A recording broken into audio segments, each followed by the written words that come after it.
হয় বন্ধুকে নামাজি বানাও আর না হয় নামাজিকে বন্ধু বানাও, এতে তোমার বন্ধুত্ব নষ্ট হবে না, তোমার নামাজও নষ্ট হবে না। সুবহানাল্লাহ, কি চমৎকার কথা হযরতে আলী রাদিয়াল্লাহু তাআলা আনহু আমাদেরকে জানিয়ে দিয়েছেন। কিছু কিছু মনীষীগণ বলেন, তাকে তুমি বন্ধু বানাও যাকে বন্ধু বানাইলে তুমি তোমার নিজের বোনকে তার কাছে বিবাহ দিতে পারবা।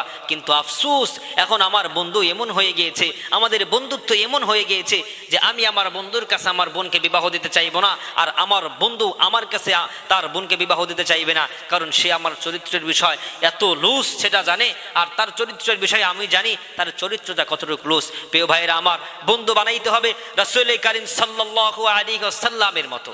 কেমন বন্ধু রাসূল সাল্লাল্লাহু আলাইহি সাল্লাম বানিয়েছেন? সিদ্দিক আকবর রাদিয়াল্লাহু তাআলা আনহু একদিন জিজ্ঞেস করলেন, ইয়া রাসূলুল্লাহ, ইয়া হাবিবাল্লাহ, এই পৃথিবীতে সবথেকে আপনার কাছের এবং আপনার ঘনিষ্ঠ বন্ধুকে?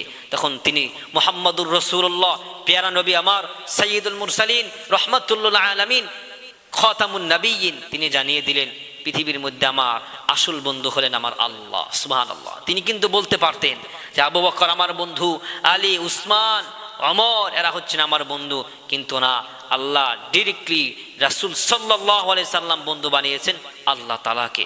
আমাদের বন্ধু বানাতে হবে আল্লাহকে, আল্লাহর রাসূলকে। সুবহানাল্লাহ বলেন না?